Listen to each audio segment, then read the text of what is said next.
Welcome to the Microscopists, a bite-sized bio podcast, hosted by Peter O'Toole, sponsored by Zeiss Microscopy.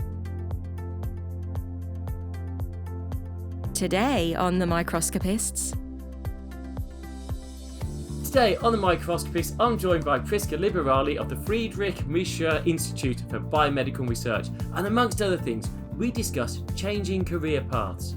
So all of a sudden, started a PhD in cell biology. I didn't know what the ER was. I didn't know. So I started back on textbooks. Living in a multilingual household. So we also have like 5 languages at home. And so the complexity there increased because everybody's Swiss, and all of a sudden my kids don't know who to support at European Championships.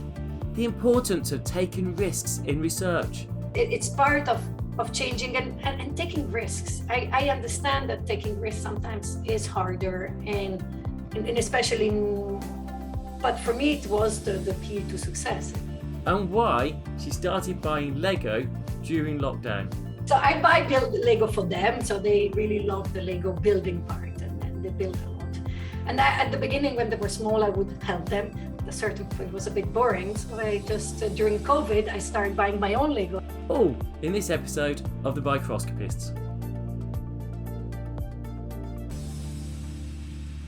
Hi, and welcome to this episode of the Microscopists. I'm Peter O'Toole from the University of York, and today I'm joined by Prisca Liberali from the Friedrich Miescher Institute for Biomedical Research based in Switzerland.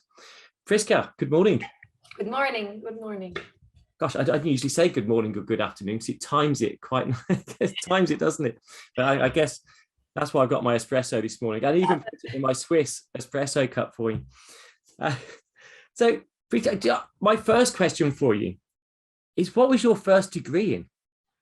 My first degree? Yeah. Was my first degree in chemistry. So let's say I did the master in chemistry, in physical chemistry.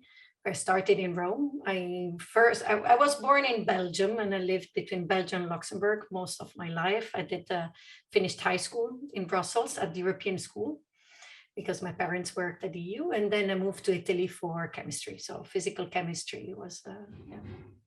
So you did your degree in chemistry, and yet here you are as a renowned biomedical research scientist, which is quite a change. And it's not even, I guess there's chemistry involved, but a lot of it in your case, I guess, is gene perturbations and obviously microscopy. How on earth did you go from chemistry to the world of the life sciences and biomedical research? Yeah, so while working as a physical chemist, I did the master there, and we had also very interesting results. But I wanted something a bit more complex. And so I was looking in different fields also. And I like to change, and I like to get out of my comfort zone and try something new all the time. And that's what happened in the past 20 years. So I started as a chemist, and then I met my PhD supervisor. That was Daniela Corda at that time, the biologist, cell biologist. And yeah, I fell in love with her and her top. And then I thought, okay, just let's move. I had my PhD was about to start in chemistry. And I just went back home and I told my parents and my friends, I saying, I'm going to start something in cell biology. And when I started, it was quite challenging at the beginning, in the sense I didn't have biology even in high school, because I would do a lot of physics and chemistry and math, and no biology also in high school. So all of a sudden, started a PhD in cell biology. I didn't know what the ER was. I didn't know anything. So I started back on textbooks, and I became a cell biology on membrane trafficking. And at the end, but then I missed some of the quantitative aspects, especially for the imaging, because I would look at images, they were beautiful. And so I did a lot of microscopy during my PhD. And so I really wanted to go in a more quantitative space. And so there is where I moved to Switzerland for the Institute of System Biology, where I developed a lot of methods for it to be much more quantitative on the imaging side. And even there, I just didn't stop, and we moved in. I was using 2D cell cultures and moved in more complex systems, so a multicellular system, organoids, and then develop new imaging to tackle more. So this is my route. I don't know where I will be in 5 years, but I just like to change. I like the fact that you said chemistry wasn't complicated enough for you. So you kind of put down all the chemists in one sentence. And then at a certain point, there was this discussion on, had with a colleague, is like, the complexity in biological science, physicists are very reductionist. What are chemists in all this? And I think we are very data-driven. So and a lot of friends that are chemists that move into biology are very data-driven. And so I think that's not the complexity. So I was going to also mention the fact that you didn't know what ER was. And I'd have thought back in, I guess, the late 90s, early noughties, ER was George Clooney and a program over in, I'm sure that was... Is that you? Actually, I didn't do biology at A-level and then went on to do biochemistry. And yeah, I guess I loved the biology part. I found it a challenge, as you said, a challenge, and you learn very quickly. But coming in at PhD level, that's a completely different complexity, because I had lecturers to lecture biology and could catch up. To come from like that's quite something. And not actually, Dan Davis was a physicist and did a PhD in immunology. So quite again very similar. So I can't comprehend how you can pick it up so fast. But as a chemist, how did you find the randomness of biological results? Because as a chemist, you add A to B and you get C, and it's pretty much the same every time once it's optimized. That's not the case in biology. You do A to B and you get C, D, E, and F. Then you redo it and you do. So I think that the biggest change for me on one side there, that you already see how papers are written. So I would read these papers, and there was an introduction, quite big, and then this result that were not huge, and huge amount of discussion, huge amount of reviews written and rewritten. While chemistry is much simpler. You have introduction, results, and a bit of discussion. Just simple, linear. This is what we did. These are the results. That's it. Well, the biology would already bring all this. Already just reading the papers, I would just get confused on what that is actually the method. And then on the other side is really the experiment, and nothing would work. Nothing was reproducible. And so I remember with my PhD supervisor, she was like, yeah, but this is, maybe we should quantify it differently. And it's not. And I'm like, for me, nothing is quantitative here. I'm counting cells on a cell counter. So 7 cells did this, 10 cells did that, complete randomness. And so this is why really for my postdoc, I then moved in looking at population of cells. So I would then count all the 6,000 cells in a well, count all their phenotype, and to be very quantitative. So that was for me like a survival mode, because that was a way to deal with the heterogeneity. And even now in all our work, we use this. So this heterogeneity in the systems, both between cells, between organoids, in a way, something we use to understand how they work. And we are not affected. So we'll come on to the organoids a little later, because I think that's a key area to talk about, I think. Now, it's something we haven't talked about on the other podcast, particularly in the importance of organoids. But just going back to your career to start with, so you were brought up in Belgium, Luxembourg, yes. and through that time, you then went to Rome, yes, to do your degree, and then moved to Italy, and now in Switzerland. How have you coped with moving through so many countries? Because that's also a challenge in itself, isn't it? Yes. No, and plus, so both my parents are Italian, and the reason I moved to Italy is because everybody would ask me, "Oh, are you Italian?" Sure. It's like, "Did you ever live in Italy?" No.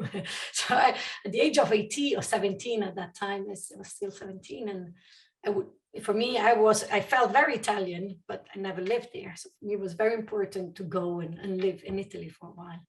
Then I never felt really Italian, because my favorite food is French fries, because in Belgium, and the pizza is part of someone else's food growing up. So I think the change was, and at that time there were no phone, no Facebook, no Instagram, no social media. So it was very hard also to keep contact with many of the people. And So the first change was quite, and moving, I think with my parents was still okay. I think for many people how moving the kids around is so, they lose school halfway, they adapt in a few months, and they're even happy they have double the friends they can.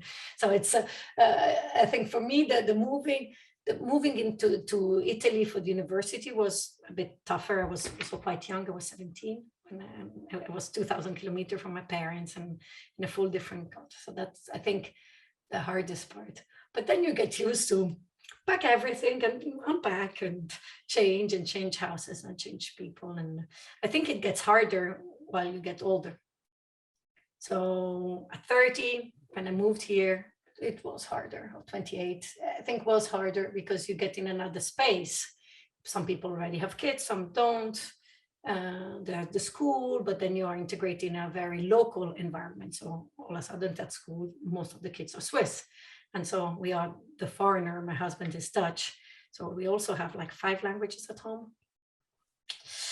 And so the complexity there increased because everybody's Swiss and all of a sudden my kids don't know who to support at the European Championships. Then they learned that Italy is the only one to support. I'm sure your husband disagrees. But yeah, when they play well, that's in the combination. So I think it's hard. And I realize when they also get to be 6 years old, they start questioning who we are, who I am, who is the dad, and how do we fit in a more, in a different city. So I think moving was less hard. And what a friend of mine always tells me is like, she doesn't know someone that hates moving so much and still does it because, so I'm always a bit afraid of every move of what will bring, and I like to organize everything and plan everything ahead and say, okay, this will happen, but actually every time is completely different than what you expect, and I still like that too. So here's a question: where's your favorite country, Belgium or Italy? Italy or Switzerland? It's tough. For holidays, Italy. That's very diplomatic.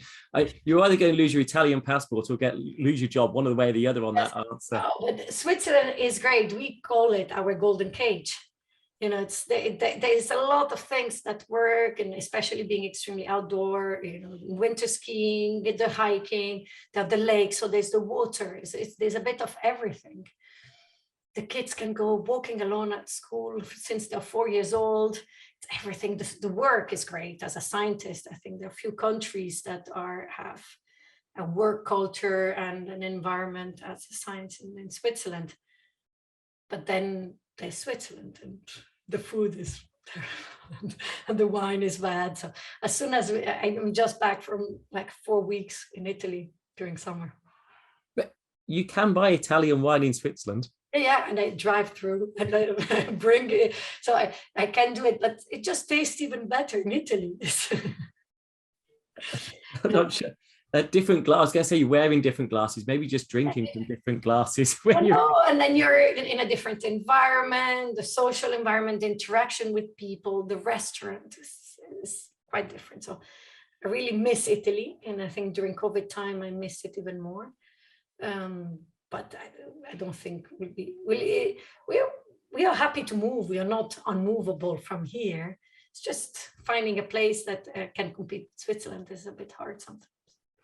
So if you don't mind me asking, what did your parents do? Because obviously they're Italian, moved to Belgium. So I'm just interested to know, what was their career? What were their jobs? Why did they move?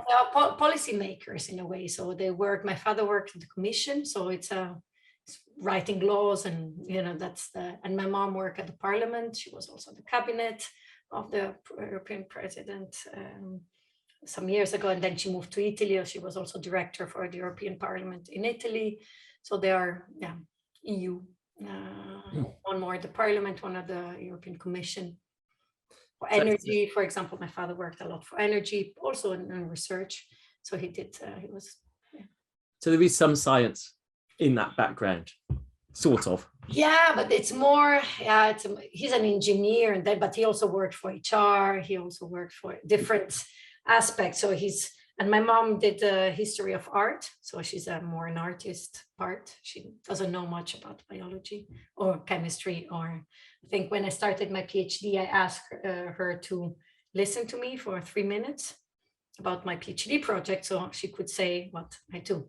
And so after I start speaking about protein and cells and membrane fission, then after 1 minute, she asked me, but is a protein bigger or smaller than a cell? I said, okay, maybe we stop here. So then, so for her, my dad understands, he also understands more science in general, not really the scientific problem, but publishing world and tenure jobs and academic world on jobs. That's not the easiest world. So actually, talking of publishing, your track record is stunning. Relentless, I think, would be the correct way to word it. You know, from your early days in PhD and postdoc, you were publishing in very high impact journals. You're still publishing today in the biggest impact journals. You know, I always say, you know, we've got you. You were very young to be in such a senior position, to be so successful. And you could say, you know, we've got you in your prime, but your prime seems to have started a long time ago and doesn't seem to be ending. It's kind of how do you do that to keep such high impact publications over such a long time period? How do you keep that edge, that competitive edge going forward?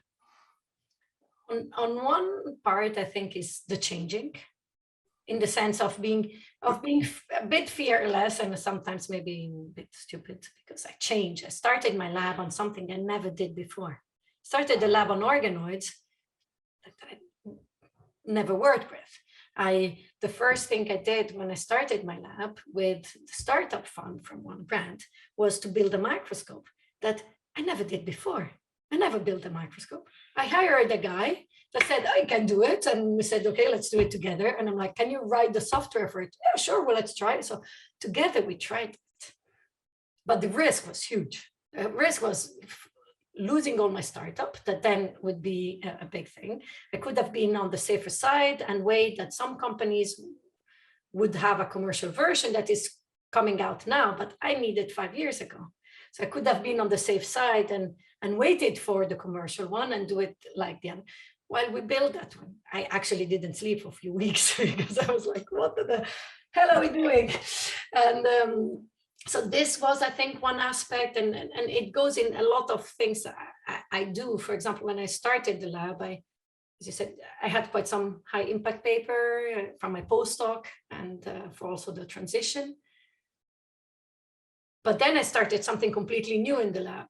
And then the first conference, I could have presented all the, but I had a Cell and a Nature Method paper that I could present, would be a talk that would come out easily, would be all shiny and with nice figures. And I decided to present crappy data from the first 3 months I had in the lab. And I remember standing there in front of everybody and I said, why am I doing this to myself? Why am I, but this triggered a lot of discussion, a lot of interest in people actually knowing what I was doing in the lab. Therefore, I was invited, not for my old work, but for my new work already.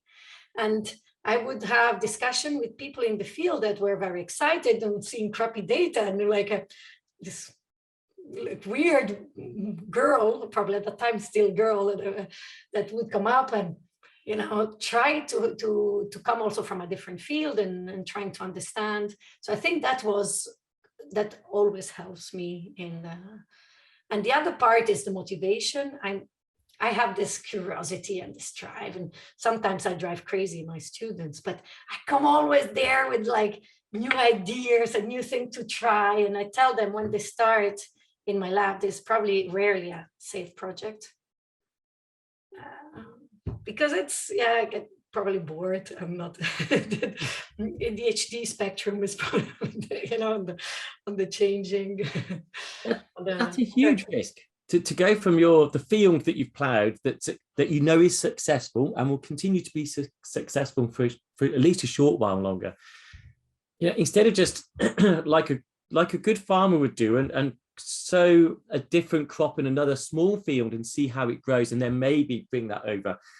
You just wiped out your field and went. Yes, and then I do things like starting organoids and, starting things and get results that don't really fit. They fit a bit, but they also don't really fit. So I'm there and like, okay, let's do this. And I presented in front of everybody. And then,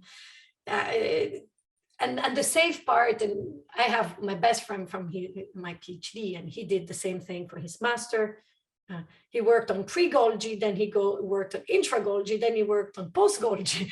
It's like that was the Golgi. If I have a Golgi question, I just give him a call. I think on one aspect is being okay in saying, I don't know. I just stand there and say, I actually don't know. My husband is a biologist, and sometimes he makes fun of me. And he asked me very basic, not basic, simple, but like textbook question about maybe a field that is not mine. I might just not know it. I learn, I read, and I have papers here around, and I try, and I don't know it all. And I think standing there and saying, I don't know, I will figure out. And so that part, I come with no preconceived idea on how the system should work. So do you think that naivety is actually a benefit? Yes, but if you study.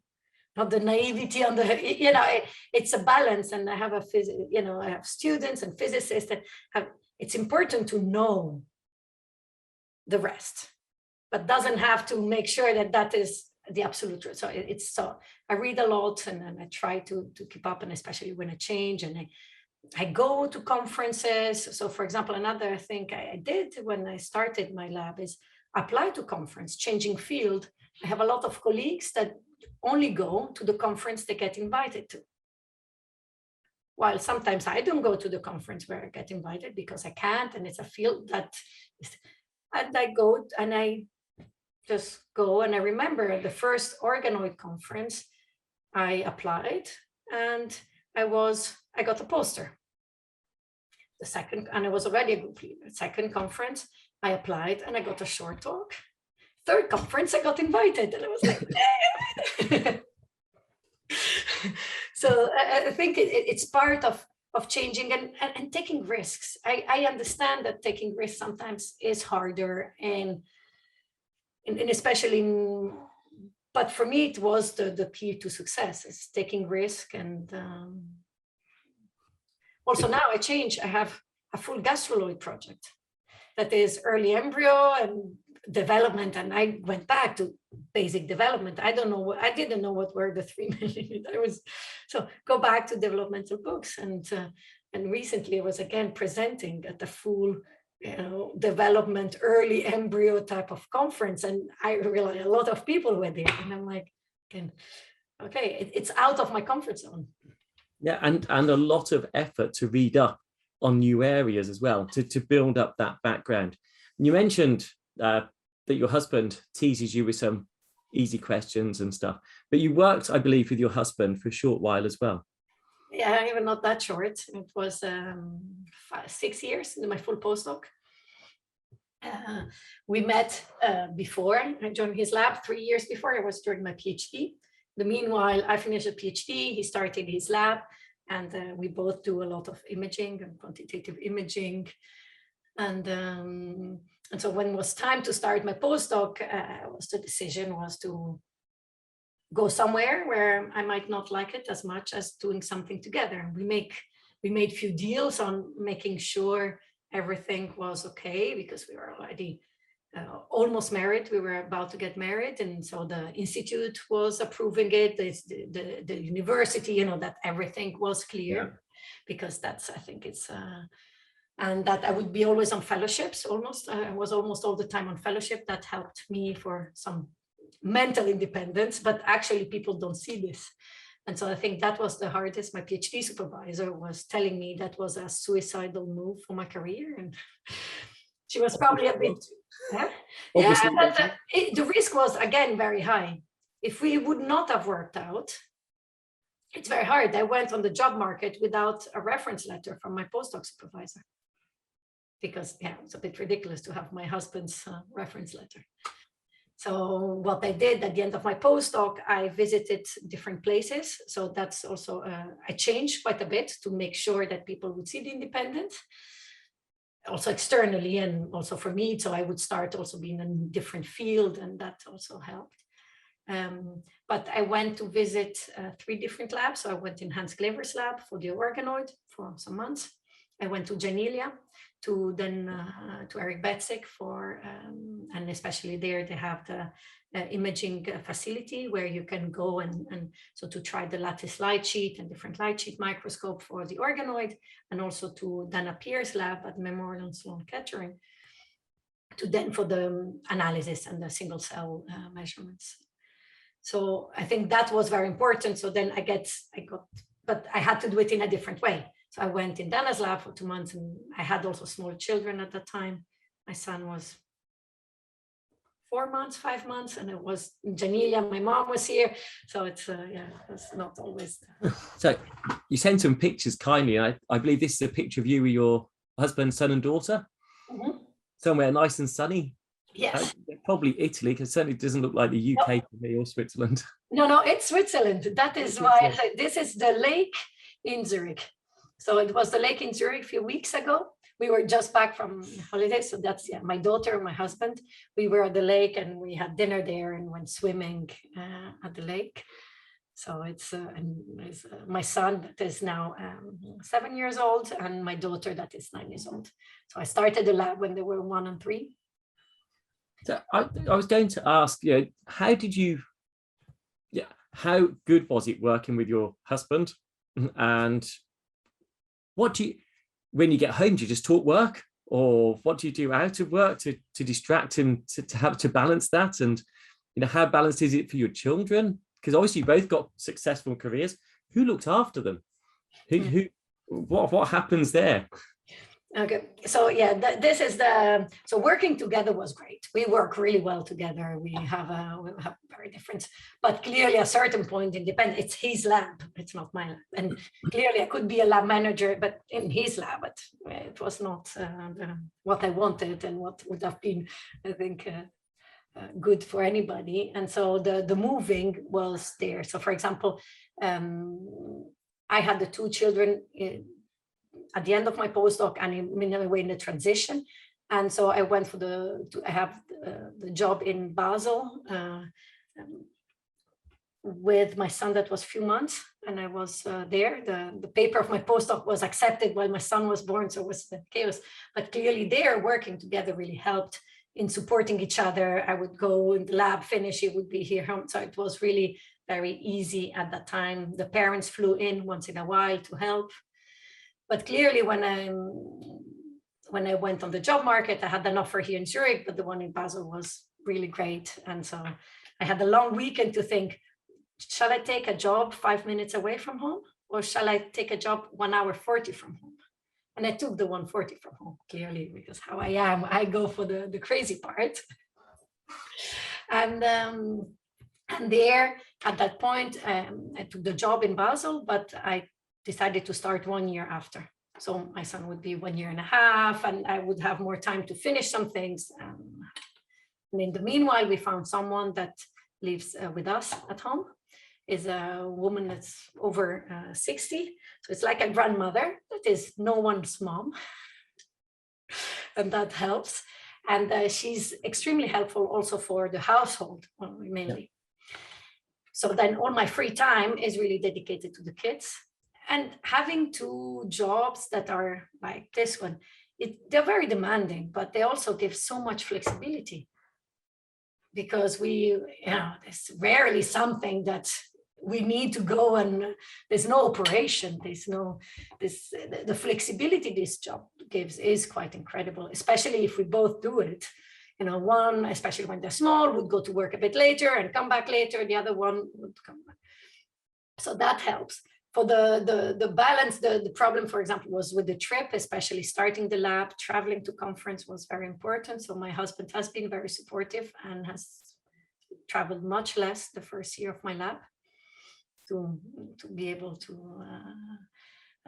accommodate the small children, and then having this person at home also gives a lot of stability. we speak about work at home, but not about details. This is something we learned also during the period I would be a postdoc. I could not come home and saying, oh, this person was so annoying today, because it's also, he's then the boss of this person. So, and he could not say, we try to keep away the speaking about people in the lab. I would have friends, I would discuss, cannot stand this person, it's all the normal lab atmosphere. Yeah. But then, and people in the lab would just really like it. They really realized that for me, they would never, as I told them, they would never tell me anything I don't know. Oh, he doesn't answer my email. Oh, mine neither. So it's not that all of a sudden it would be a different treatment. Or if they would have a period where they would be, how can I get his attention or something? I would, the discussion, and even if there were chats in the lab, I would not repeat them, only if they wanted. Can you give a word? So that I think always helped. The initial part being separated was really, I think, worked really well. Clearly for the kids, they're a bit nerds, yes.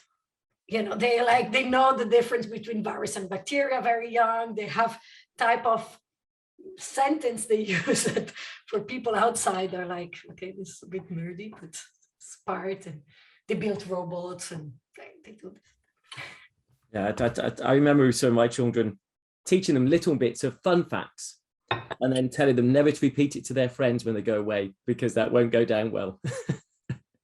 Especially when they take a torch and put it in their cheeks and their cheek glows red. I said, don't explain the fact that that's just a red light penetrating through. Just let them think, look, you can see my blood, that's fine. Just go with it. And once, I think a few years ago, I gave a TED talk in Basel, and then my daughter came along, and then she was like, Mama, why are these people listening to you? And so I think that helped. At the beginning was a bit hard because Switzerland is a very conservative country. So a lot of moms in my daughter's school would not work full time. And so she would not understand. It's like, why are you gone? And why do you work 5 days or plus, and they work 2 or 3. And but now she realized she can find mom on YouTube. Same thing she doesn't really get, but mom is on YouTube, or mom actually has some students that really rely on her, and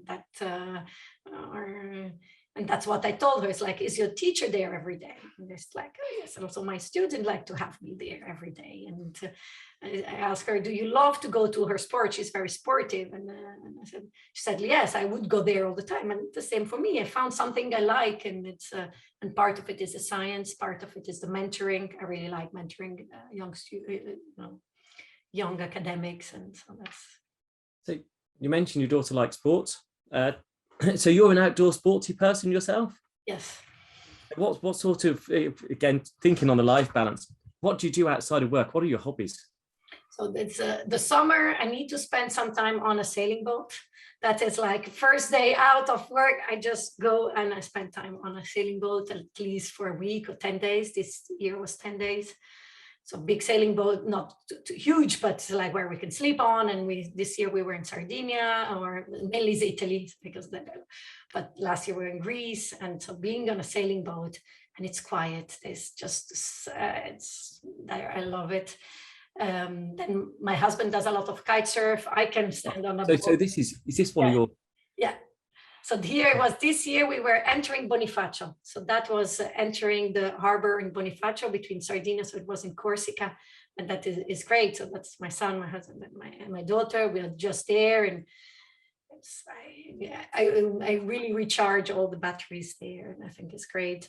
And then I grew up doing a lot of horseback riding, and now is anything that can be done. So in winter, a lot of skiing. We ski a lot.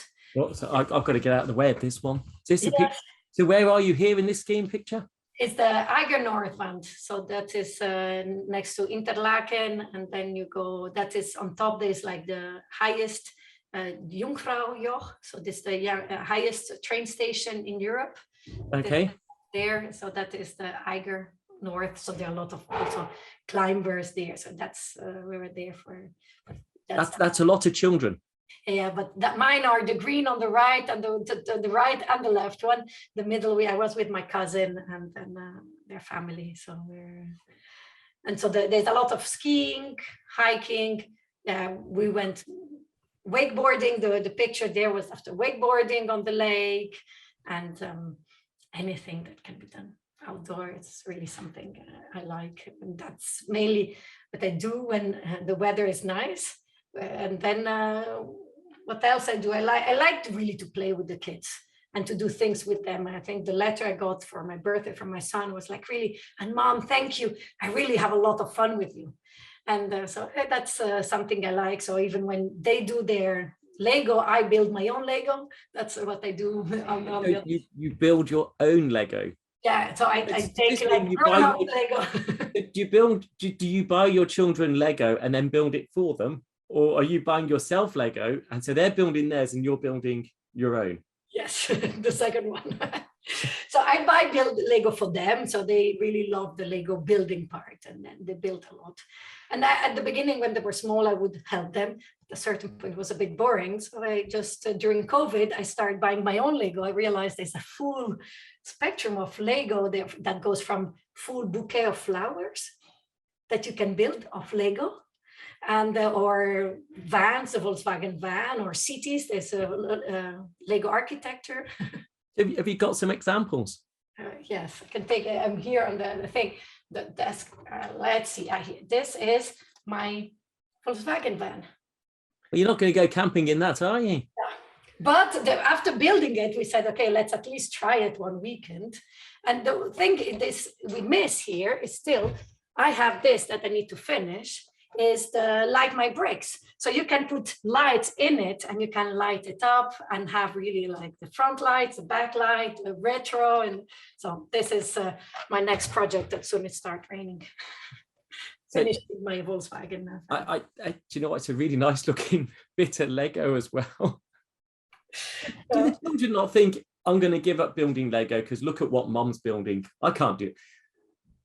No, they get it's so the Volkswagen. I would just go home and especially would sometimes go to the lab, and then she would be doing it. So she started also managing. So my daughter now gets harder and harder Legos also for herself. So she's really challenged with this, and then she helps me. And I think they really like to see that it's something I also like, that it's okay, it's part of the game. And so how many Lego objects do you have? Structures, builds? Yeah, here you see some Legos so we have all the Harry Potter collection, from the train station on the back, all the castles. We have few cities, a lot of all the spaceship and all the Lego Technic. There's probably one on the back. You see a sailing boat there. This is a Lego Technic sailing boat. So I don't know. I should get a new route. There's a San Francisco city that I just managed to get out from there. A lot of it. So you haven't got them. I don't know if you're familiar with Ricardo Henriquez's work. These little, so he builds Lego pumps for peristaltic pumps, for imaging purposes. You haven't started using the Lego in the lab yet. But we built our own micro, so it's not a fully, not with Lego, but we have it with we buy pieces. We have a workshop, and so we built, and now we are building our third microscope in the lab. Okay. And that's but with pieces, because it's like imaging that goes through for up to 2 weeks. So the focus, everything has to be really, and so we don't manage with the Lego yet. But maybe we should try. I just want one other question actually from what you said earlier. You commute 1 hour 40 to work still. 3 hours. How do you commute to work? How do you commute? Car? Train? No, I have first a Vespa. I'm Italian, like me. Yep. So I take the Vespa from home.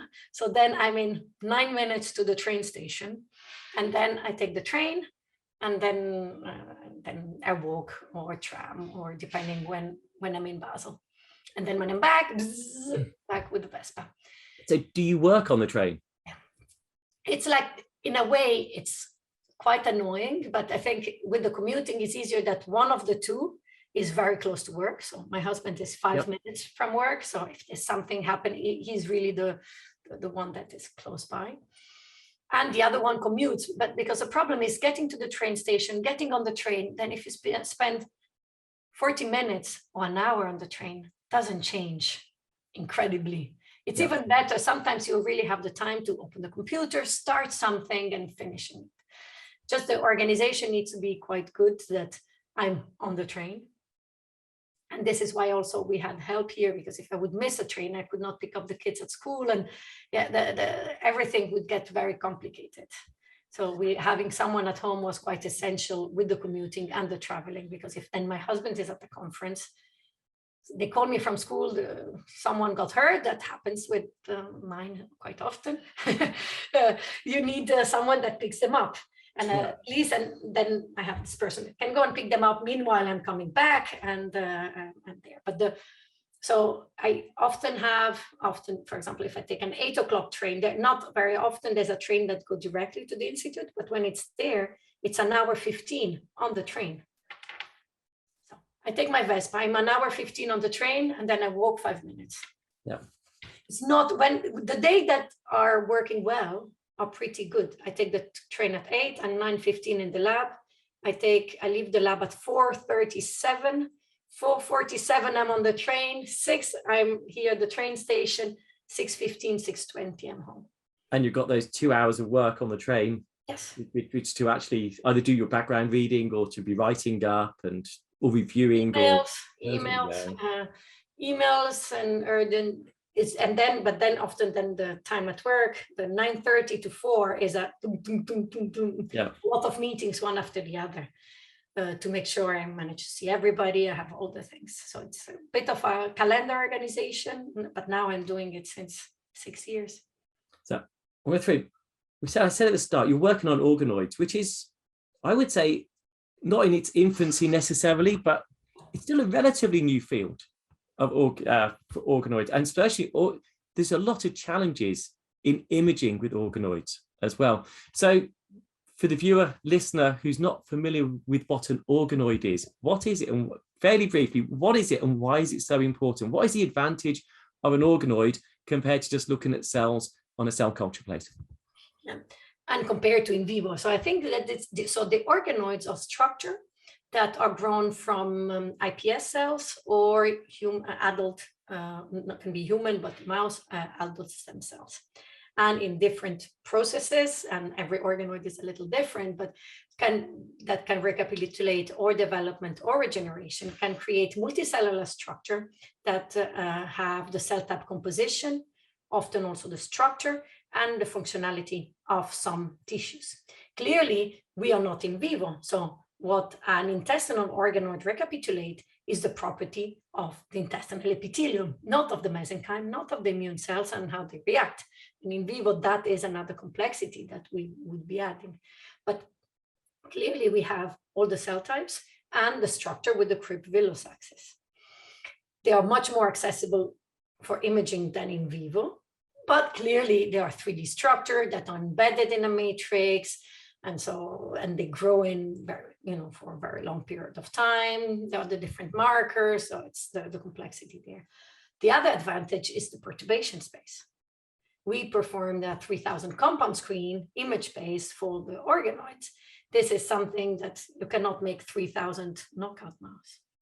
So I think that is really a clear advantage. And what we are interested in the lab is really what we call this design principle of multicellular system, because you have a lot of properties that are higher order scale, properties of a tissue that comes together only when you put together certain cell type in a certain organization. And the organoid are perfect because you can have this multi-scale, you have a very strong molecular understanding of the process because you can look at single cells, the cellular dynamics, but the multicellular structure and how cell-cell interaction create these emergent properties. Okay, so what I find challenging with it, the gene bit, that's your area. Imaging, organoid imaging is not an easy picture. It's not a simple snapshot picture. How do you screen 3000 organoids then? There it's so we develop a full automated pipeline that then can do this. So it's the robotics, it's the clearing, it's the imaging, is and with the high content microscope where we can then start doing it. The problem there is also then the segmentation. So we have a lot of AI and machine learning to really learn some network for the segmentation of the organoids. Clearly, the intestinal organoids are still relatively small compared to the big brain organoids. And so I think that will even increase the challenges, but with time, we'll get there, I think. You say clearing, but you also do live cell imaging as well. Yes, so the compound screen was on fixed samples otherwise, but this is why we built a new microscope. And building the new microscope is not because we need a crazy new imaging technique, is for different aspects. For example, the organoids have an efficiency of 3%. So to have 10 videos, you need to start from imaging 300 different organoids. It's like you need to have, and so that is a bit the problem. So we need, and many of these live imaging, you have a single specimen. How many videos do you need to take to have a decent one? While here we can start with in parallel. So it's like a chamber that is specifically designed to do a multi-position imaging. The other aspect that was important for us is that matrigel, these structures are all over the place. They're not on a single plane. So we have, and there was more on the software side to align per position the light sheet. The other aspect is to have an environmental control that can have the structure grow with no contamination and with no evaporation and with changes for 2 weeks. And is the data acquisition and the data size on the terabyte. So you can imagine a 3 weeks old movie. How big is it? How many cells typically in a 2-week-old organoid? Thousands.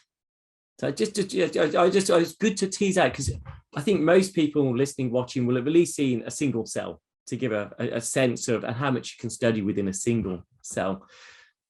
But now you're looking at thousands, and it's no good just looking at one plane.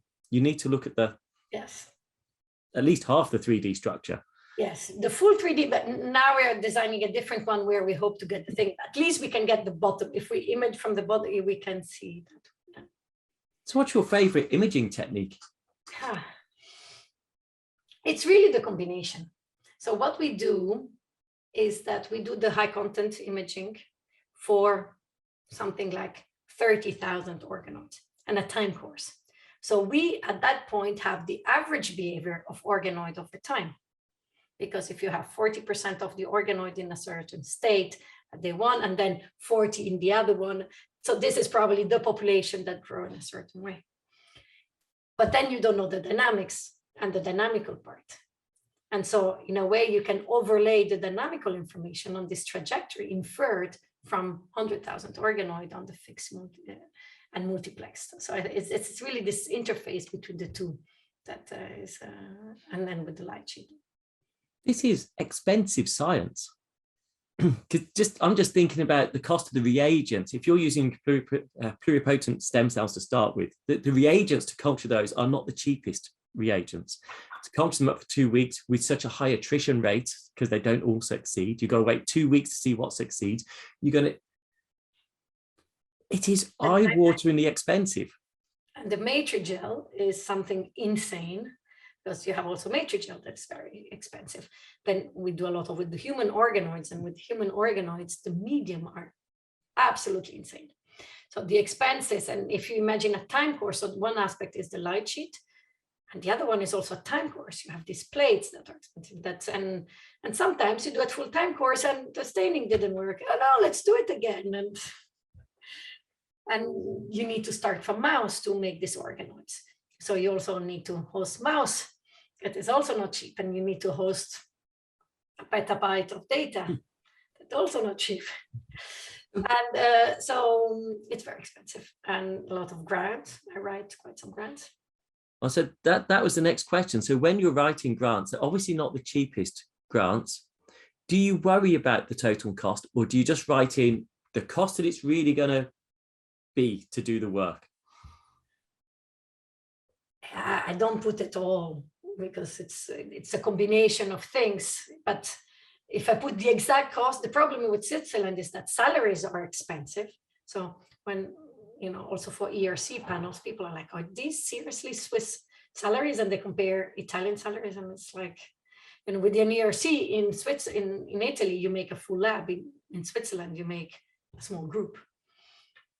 So I normally put it all, but I try to be, so one aspect I always had when writing grants is that people complain I'm too ambitious and that some things are not feasible. Well, actually, then we manage and then we do it. It's just that some of the things we describe, and I realize also with postdoc that apply, can you really do 400,000 organoid in a time course? And, they think it's absolutely insane, but we actually do it. So I think that is the biggest problem I have, is not only on how much it really costs, but what can we do? That some people don't really realize that we can actually do it. And it's not a consortium, it's just a lab. That's because most people can't. It's quite mind-blowing to go through that amount of imaging and the complexity of dealing with it. It sounds almost unbelievable to image so much. But then as a referee, I'd be thinking, how are you going to analyze it? Everybody in the lab programs. This is my first PhD student. She had then to learn to program in R for the sequencing, and then there was MATLAB and Python. Now we go just Python and R. So generally that was the biggest problem. They need to even, sometimes they make a typo in the file name, and they have like 200,000 files that they need to change the name. So just for correcting that, they need to learn just to move the data. They need to learn how to program. And I have a full-time IT support just for the lab. That is how we do. And then we try to build workflows. So one of our workflows is called Drogon, like the dragon from Game of Thrones. and this is, let's say, a web-based interface with also people that cannot program very well, that have a lot of standardized steps in the pre-processing. And the analysis is a big part of all sorts of their work. How stressful do you find grant writing itself? And do you have a feel for your success rate? Yeah, it's high. On the grant is very, it's probably maybe one fellowship of a postdoc I didn't get. Wow. It's so despite the criticisms of the people saying, well, you can't do 400,000 images, or this is really expensive because of Swiss salaries, and not appreciating that. So I think that's a lot of credit back to the panel that are then taking that feedback and understanding it to a greater depth, maybe. I think something that works for me, that worked in this situation, is that many of these panels for junior group leader require an interview. And in an interview, I can actually show them that I've been already doing it. It's not me writing, I will do this and that. So I knew, for example, for my ERC grant, I already built the light sheet and it was almost finished. And then I was saying, oh yeah, and I have a light sheet that can do the imaging of organoids for 2 weeks, and then we can track single cells and blah, blah, blah. And I realized no one would believe me. I don't know if there's some gender in there too, but it was people, I realized people are, so the first thing I did when, and ERC is really very much against having video in your presentation because they have very different format and their computer has an old window and maybe the plugin is not there. So they were really against, but I said that there's no way I don't show a video. So what I did was to go with the same video in 10 different formats.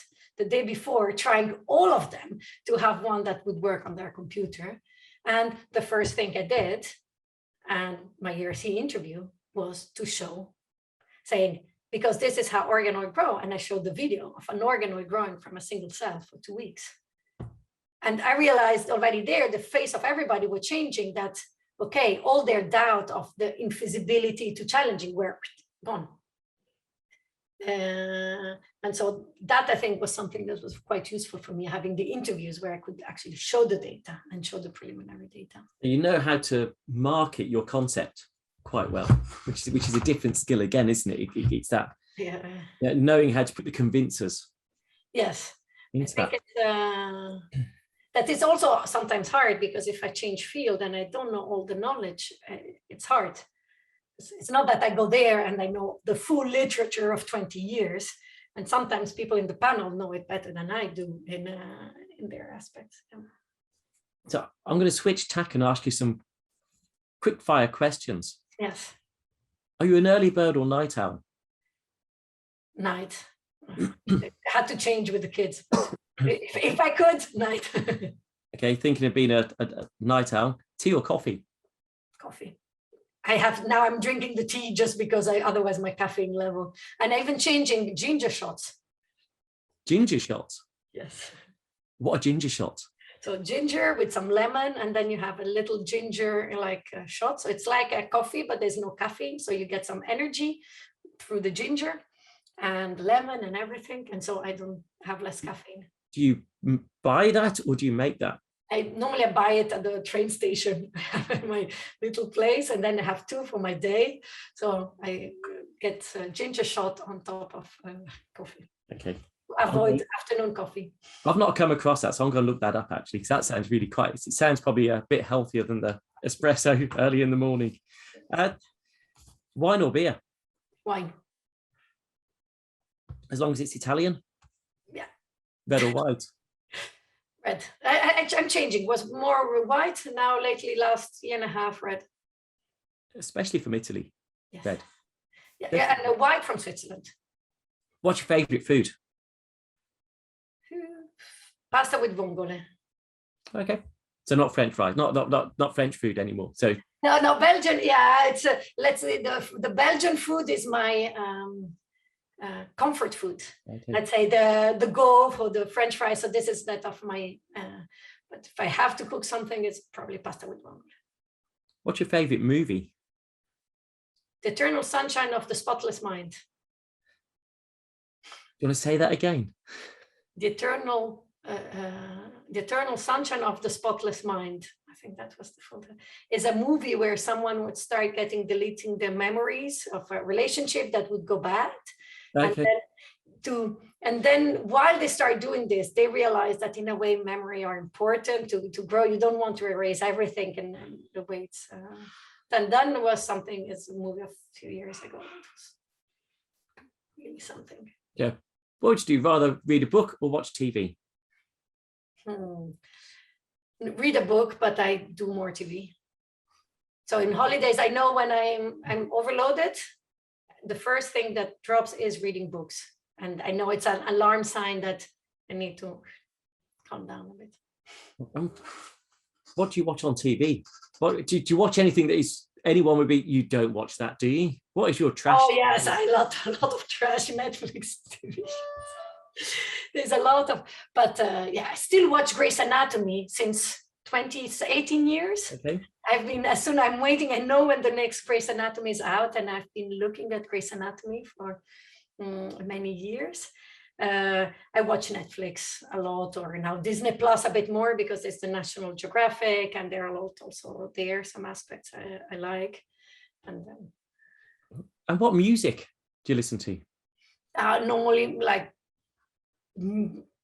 lately, all this Maneskin that won the European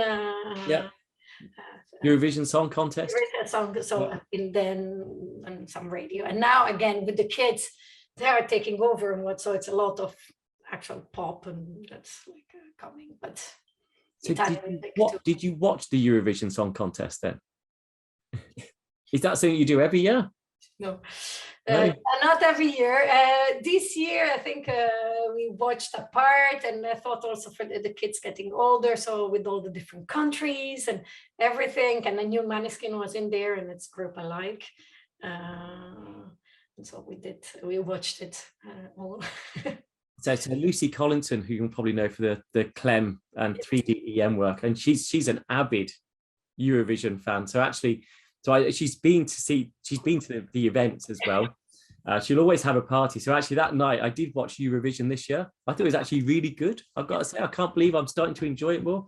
But yeah, so I was constantly tweeting back and forth with Lucy about the different acts that were on it. Yeah, I think this year was actually very good. So I started watching. I would more watch the European Football Championship. I'm more football fan or sports. I loved the Euros until the final. Yes, I love the final. I was really. I've got to say, I think you deserve the win. I agree. No, you were the better team on the day for sure. But it was tough. I can imagine. It would have been hard for me not winning. We heard earlier on about some of your inspirations, but who would you most like to meet? Doesn't have to be a scientist. Who would you most like to meet and chat with? Difficult question, sorry. Yes, I think some of early model of pattern formation in development. There's a lot of models that come that, for example, Turing. I would love to have a chat with Turing. Yeah, there are models that you're still discussing, and models that were built on very, in a way, little data and some observation. So I think that would be something that I would love, or someone I would. On the other side, the core super quantitative science like Lavoisier that would just start measuring, and he started getting all the pattern, in a way, if you imagine the periodic table is not very different from what we do now in biology. They would be measuring a lot, they would find pattern, and then they would create a periodic table. And Lavoisier started doing this. He would just measure a lot before the reaction, after the reaction, and measure and trying to find patterns. So also Lavoisier, I would not mind. For sure, some like early female scientists, seeing probably the internal drive, the internal, of a Marie Curie, or being in these rooms. I complain that I'm in a room full of guys. Just don't know what would be her. Probably she would not even realize, but that could be something else. That's a good answer. And on that, thinking about it in the past, where do you see the biggest challenge in the future, or the next big thing in the future, science-wise? I think bridging biological scales. I think is to bring biology to a more conceptual science on some aspect. Finding, clearly every process will have their specific mechanism, but they have also more broader mechanisms. So for example, this is how I would study biology at the beginning. I would take the textbook. So apoptosis is signal, some protein that are activity, death. Okay, this is what I need to know about autophagy for a while. Then you go deeper in this, but I think conceptualize science, some biological process, and that's, and bridging biological scales. Understanding how emergent property arise from individual molecules. And I think there's some work that has been done already quite a lot on, on complexes and protein-protein interaction, phase separation right now, and understanding how non-linearity in protein complexes emerge, how non-linearity emerge from interaction from cells. That goes from also on the mechanical part, the mechanics, the feedback. And this will be challenging both conceptually, because we need to think in different ways and not bridging. And I think now many scientists are bridging few biological scales, so molecular to cells and some tissues, some cells, tissue, organism, but really to bridge it quite well. And if you imagine a lot of developmental biologists and classical screen, they would go from a gene to the organism. They would have small flies, big flies, weird flies, and then they would know which gene, but these are actually just cells in between. There are actual cells in between. And for imaging person, it's clear. We have been looking at single cell for very long, but while for developmental biology, the single cell is a weird entity. So I think, and that would mean that we'll have to bridge fields. I think that, and probably would go on the way we teach also undergrads. And I think that will be the biggest, and technically, how can we have super resolution inside the cell, tracking it for 2 weeks? It's getting there. Things are moving that way, but yeah, there's big challenges. I think that will be the challenging, and you will, and the challenge will also to bring together some super resolution imaging people with the full organismal imaging that are normally field that don't meet that often. Yeah. How about live cell, transcriptomics, live cell, spatial transcriptomics in a live cell? Now that would be mind blowing. That's definitely not there yet. Yes, but that would be quite cool. And we have been talking for over an hour now. So I'm going to ask you one more question, which is, what is your favorite work joke? So I have one that's my favorite work joke. I have a recruiting joke that I could tell, or because a recruiting joke. So a certain point is like person dies and goes to the doors of paradise, and then the person tells St. Peter tells him or her that, you have been so great in your life that you can actually go wherever you want. You can just choose. So you can have a day where you take a tour around and decide where to go. So they start and they go to hell, and there's a huge party. Huge party, music, a lot of sounds. Yes, people are a bit sick on the side, but it's like huge party, music. And then he goes to heaven and it's all calm. Everybody has their hammock and they're reading and there's classical music. So the person is really thinking, and it's like, do I want to have this boring life all the time? And then, shall I not go to hell? And then he goes and says, okay, let's go to hell. I decided. And then he wakes up and he's covered in shit. And then he's like, but where is the party? Oh, that was recruiting day. And that's what that's the I didn't see that coming. Recruiting day, and then you go back and the actual truth, and that is when you go for jobs, and it goes at all the levels. You need in the reality is but jokes are always hard. It's like this friend of mine that is a medical doctor, and she's getting more senior, and she has really terrible jokes. Her jokes are not funny. But then one day she calls me and she's like, I'm really getting too senior in here. I go in a room, I make a joke, and actually people laugh. And the joke was terrible. So I think, I don't know, with jokes, I stopped making jokes during the talks because there's always this balance of people being polite and just laughing. And I think it's very good to put humor in talks. I think keep people alert, mixes it up a bit, and they remember it. I think people remember it. If there's a bit of humor in there, they remember what preceded it and what followed it. I think it helps it stick in people's minds. Yeah. And it's very hard now to do it in a virtual setting. It's getting harder and harder because doing a joke during a talk, you need a bit to read the audience and see how it is, and maybe it's the good moment to do it. While virtually, that is all empty cameras. Especially if you pre-record it. It's with no faces, no response. You don't even know the content if they're sitting forward listening or whether they are. It's hard to get that engagement. You just got to remember what it was like when it was physical and. But it's also not the joke. I think that part of the pre-recorded, one of the worst is normally that you are at a conference, you listen to the talk of other people. So even if you have your slides and the talk can sound extremely different depending on the audience, what other people said, and then you reference the talk before you. Also, as Pete said before, this is very interesting because we also see this in our case is a bit different.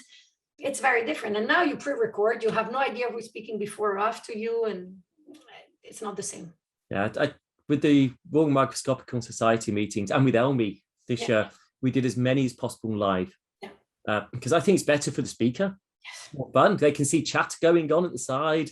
They can get a feel for it, but they can still do nods and interlink and interlace their talk with the others.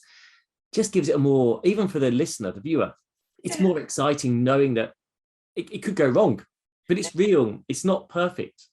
I think that's nice.